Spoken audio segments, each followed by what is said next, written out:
High students, welcome to Piyali's classroom. আজকে চলে এলাম নতুন একটা ভিডিও নিয়ে। আজকের ভিডিওটাতে আমি তোমাদেরকে সমুদ্রের তটভূমি সম্পর্কে একটা টপিক বোঝাবো। তো সমুদ্র তটভূমিকে সাধারণত আমরা তিনটে ভাগে ভাগ করে থাকি। একটা হলো সম্মুখ তটভূমি, একটা হলো পশ্চাৎ তটভূমি, আর একটা হলো পুরোদেশীয় তটভূমি। তো পশ্চাৎ তটভূমি বলতে সাধারণত বুঝিয়ে থাকে এই যে দেখো আমরা সমুদ্র দেখতে পাচ্ছি, এই সমুদ্রের জল যখন জোয়ার ভাটা হয় বা ধরো কোনো কারণে সমুদ্রে বিশাল জলোচ্ছ্বাস তৈরি হয়েছে সাইক্লোনের জন্য, তা এই যে জলটা কোস্টাল এরিয়াতে আসছে, এই কোস্টাল এরিয়া থেকে জলটা এসে সর্বাধিক যতটা দূর অবধি চলে যেতে পারবে, সব থেকে যতটা দূর অবধি চলে যেতে পারবে সেই জায়গাটাকে আমরা বলে থাকি কি, সেই জায়গাটাকে আমরা পশ্চাৎ তটভূমি বা ব্যাকশোর বলে থাকি।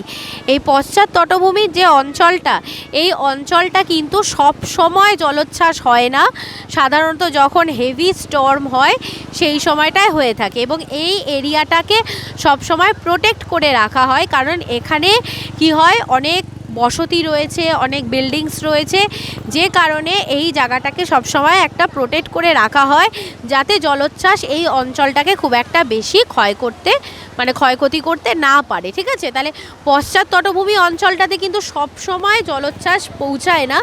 বিশেষ পরিস্থিতিতে যখন দেখা যায় প্রচণ্ড মাত্রায় ঝড় বৃষ্টি হচ্ছে বা হেভি স্টর্ম তৈরি হয়েছে, সেই সময় বাতাসের ধাক্কায় জলটা কিন্তু চলে যায়। ঠিক আছে, তো এইটা হলো কি পশ্চাৎ তটভূমি। এবার সম্মুখ তটভূমিটা বলবো। দেখো, মানুষজন কিন্তু সমুদ্রের মধ্যে বেশ অনেকটা দূর অবধি চলে যেতে পারছে, মানে অনেকটা কিন্তু হেঁটে চলে যেতে পারছে।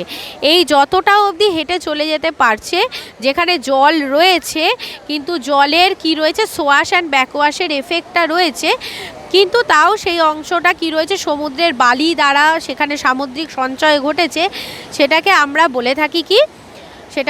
বলে থাকি সম্মুখ তটভূমি, মানে যেটা সমুদ্রের দিকে রয়েছে।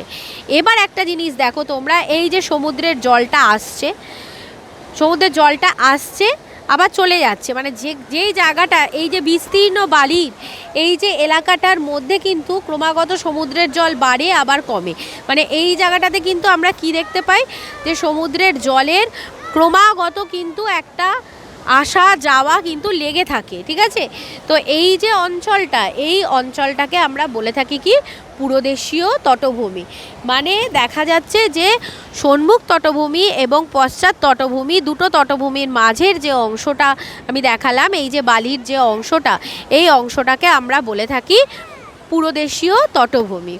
তো আজকে আমি তোমাদেরকে এই ভিডিওটার মাধ্যমে 3 ধরনের তটভূমিকে তোমাদেরকে একটা লাইভ ভিডিওর মাধ্যমে বুঝিয়ে দিলাম।